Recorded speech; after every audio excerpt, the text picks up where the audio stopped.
Agora nós iremos criar a tabela de cargas do nosso painel para dimensionar os circuitos. Então eu venho aqui em Analyze e eu vou pegar esse comando aqui, Painel Schedules. Ele mostra o meu QDC01, que é o único painel que eu tenho nesse projeto. Dou OK. E ele monta para mim essa tabela. Perceba aqui que ele tem um template, ele está pegando o sistema 127.220. Se você está trabalhando com o sistema 220/380, você tem que mudar o template aqui neste ícone e escolher o template 220/380.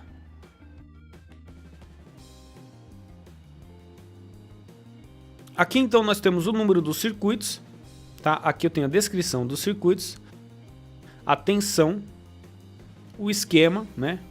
Circuito 127 fase neutro e terra, circuito 220 fase e terra, tá vendo?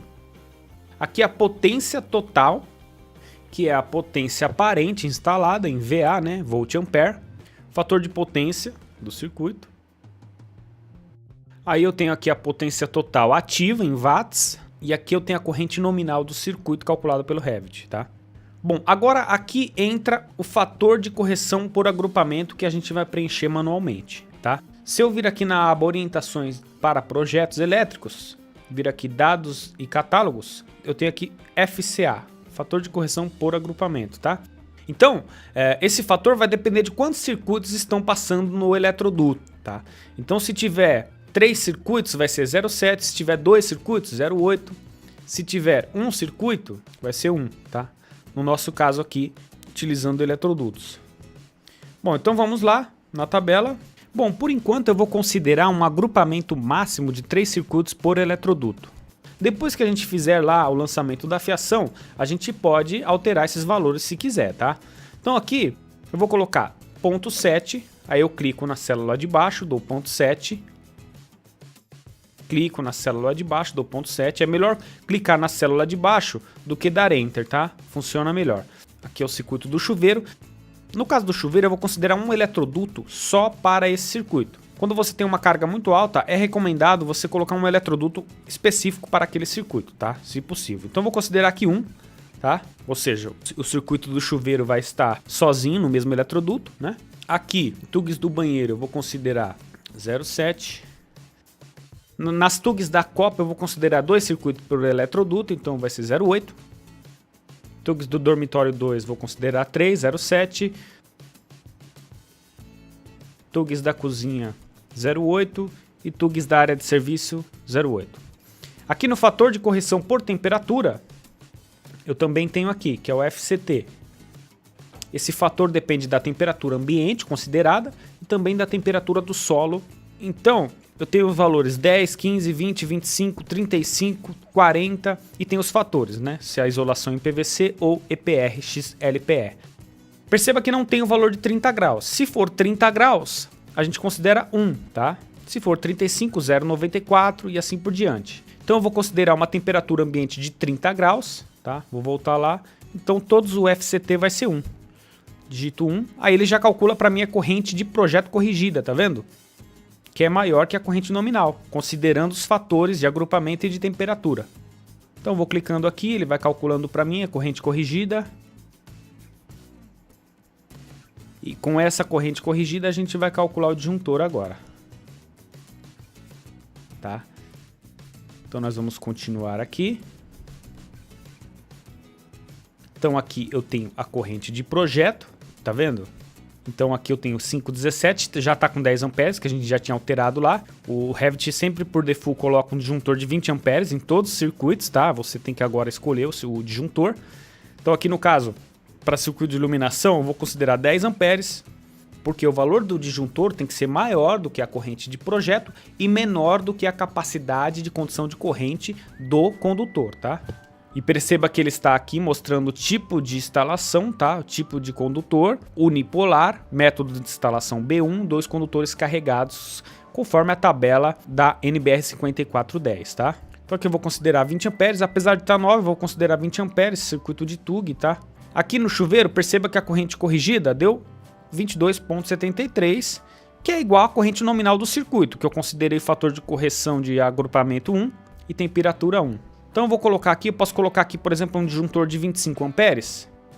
tá? Ele me dá um recado, está próximo da corrente de projeto. Então eu vou considerar aqui, por exemplo, 32 amperes, um disjuntor, tá? E aqui perceba que ele já dimensiona o meu condutor em função do disjuntor, tá vendo? Então ele fala para mim colocar um condutor de 4 milímetros, que neste método de instalação suporta 32 amperes. É claro que se você quiser considerar 6 também, com uma faixa de segurança, pode também, tá? Porque perceba que o disjuntor está bem no limite da capacidade de corrente do condutor. Aqui no circuito de TUG tá 13,5, eu vou considerar 20 amperes, 20 amperes. Aqui entrou no TUG da cozinha, tá vendo? O circuito ficou com uma corrente de 20,67, tá vendo? Ficou muito alto. Se eu colocar aqui, por exemplo, um disjuntor de 25, pode ver que ele já muda ali para mim o condutor, tá vendo? Ele já quer colocar um de 4 milímetros. Então a gente tem que repensar esse circuito de TUG da cozinha. Eu vou tirar uma tomada lá, já vai dar tudo certo. Eu vou deixar 20 por enquanto. E aqui no último também eu vou considerar 20 amperes, tá?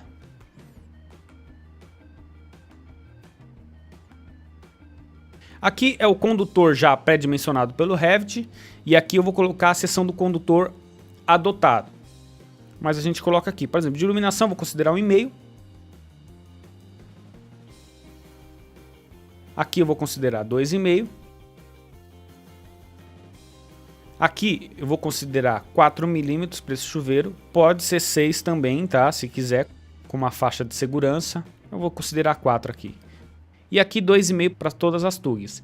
Perceba que o condutor de 2,5, a capacidade de condução de corrente dele no método B1, 2 condutores carregado unipolar, é 24 amperes, tá? Que é maior do que o disjuntor, de 20 amperes, por exemplo. E o disjuntor é maior do que a corrente de projeto. Esse é o método de dimensionamento dos condutores e disjuntores aqui no Revit. Aqui eu tenho um comprimento aproximado pelo Revit. Esse comprimento é calculado através de coordenadas. O Revit não entende por onde esse condutor está passando para saber o comprimento exato desse circuito, tá? E aqui eu tenho o comprimento considerado, que eu vou também digitar manualmente para ele calcular a queda de tensão dos circuitos terminais, tá? Bom, então eu vou considerar aqui 27 metros. Nesse aqui de baixo, se eu colocar aqui 35, fica com uma queda de tensão alta, tá vendo? Vou considerar 30 aqui. Depois eu posso verificar lá no projeto os comprimentos e colocar o comprimento real aqui para calcular um valor mais exato, tá? Então vou preencher aqui, próximo ao calculado pelo Revit. Então tem os limites de queda de tensão definido pela norma. Não pode exceder aí 4%. Caso ultrapasse o valor de queda de tensão máxima, você tem que aumentar a bitola do condutor. E aqui para finalizar eu tenho as cargas distribuídas nas duas fases. Nós vamos fazer o balanceamento entre essas fases. Então a gente vai usar esse recurso agora de balancear as cargas nas fases. Então eu clico aqui. Aí pode ver que automaticamente ele faz o balanceamento entre as fases e reposiciona todos os circuitos. Só que eu quero fazer aqui algumas alterações, tá? Então o que eu vou fazer? Iluminação eu quero deixar aqui como primeiro e segundo circuito. Então eu vou vir aqui, vou me posicionar aqui em iluminação 1, eu posso mover para cima, tá vendo? Ó? E aí eu clico nele, travo nesse ponto e travo aqui que ele não sai mais daqui, mesmo se eu rebalancear as cargas. Aqui na iluminação 2 eu vou mover para cima também, vou travar. Circuito do chuveiro eu vou deixar o 3 e 4, tá? Circuitos bifásicos é 2 números para mim aqui no Revit. Tá, travo também. Tá, e agora posso rebalancear as cargas, olha lá. Então tá vendo que as cargas em cada fase tá bem balanceado, tá vendo? Então tá ótimo. Aqui ele pulou o circuito 10, deixou vago aqui exatamente para balancear as cargas. Bom, aqui embaixo eu tenho o cálculo da potência demandada. Então eu tenho aqui as TUIs, tenho o 5.000 VA, que é o chuveiro, fator de demanda 1, potência demandada 5.000 VA. E aqui iluminação mais TUGs, eu tenho a potência instalada e tenho o fator de demanda que eu configurei para esse tipo de carga. Eu vou mostrar para vocês daqui a pouco onde altera esse valor. E aqui a potência demandada. E aqui ele mostra para mim a potência instalada, a potência demandada, a corrente total e a corrente total demandada, tá? Aqui no Revit 2016, a gente coloca o fator de demanda em função da carga aparente, tá? A gente sabe que essa parte de cálculo de potência demandada depende muito da concessionária local que você está atuando.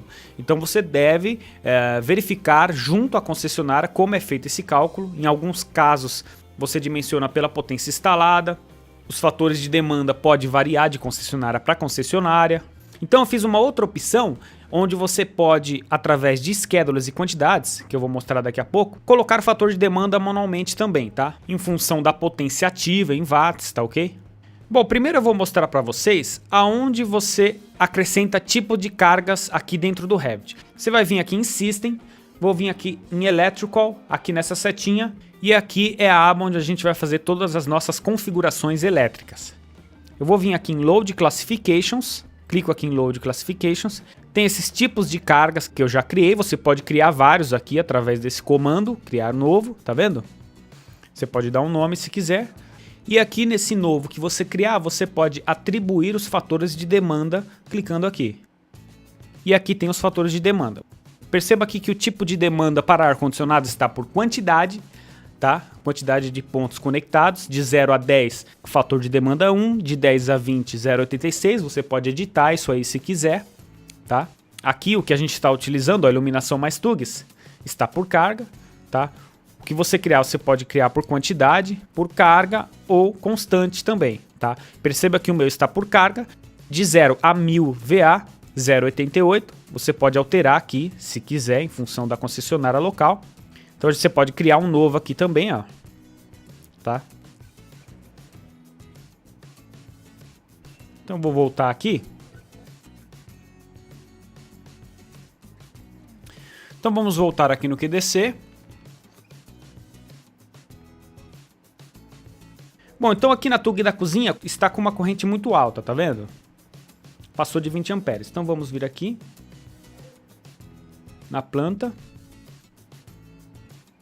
Poderia criar um novo circuito, mas como já tem bastante tomada aqui nessa cozinha, vamos só tirar essa tomada.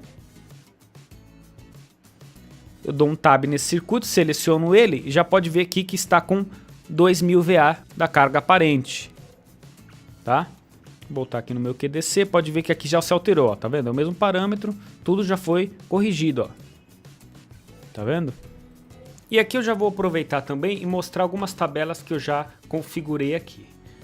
Por exemplo, aqui eu tenho a tabela dos circuitos, onde aqui eu mostro o circuito, tá vendo? Ele está agrupado por quadro, se tiver mais de um quadro vai aparecer aqui. Aqui a descrição do circuito, você pode alterar por aqui também, tá vendo? Aqui o tipo de carga, aqui o disjuntor, também é possível alterar por aqui. Aqui o tipo de instalação, é possível você também alterar aqui, tá vendo? Por exemplo, aqui no chuveiro, se eu alterar o método para A1, por exemplo, pode ver que ele altera o condutor calculado, tá? Então vou deixar aqui em B1. Aqui eu tenho a potência aparente, aqui a potência instalada aparente e a potência ativa instalada, tá?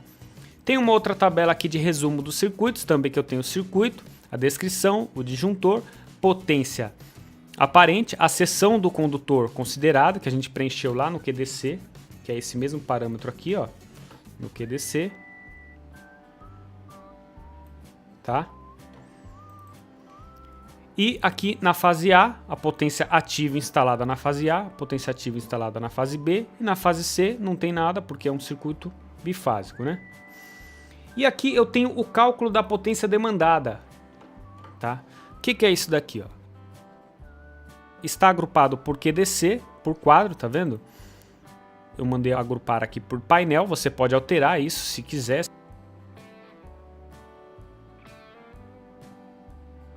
Aqui a quantidade de pontos instalados, né? Quantidade de tomadas, pontos de força instalado. Aqui a potência aparente instalada total. Aqui a potência ativa instalada. E aqui é onde eu coloco o fator de demanda manualmente para essa potência.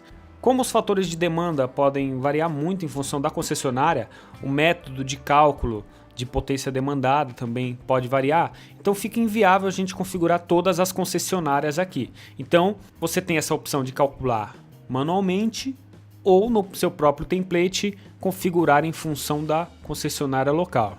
Você pode então colocar aqui manualmente. No caso aqui eu vou considerar, por exemplo, aqui ponto 4, né? Aí ele calcula aqui a potência demandada desse lado. E aqui no caso, como eu tenho um ponto para tu, eu vou considerar o fator de demanda 1. Então aqui eu tenho 8024, que seria a potência demandada. Com essa potência demandada, a gente calcula os circuitos de distribuição, né? Os circuitos de alimentação desse painel. Então é possível fazer isso aqui também, tá? Finalizamos aqui então essa parte de dimensionamento e na próxima aula nós começaremos a modelar os eletrodutos. Então até lá!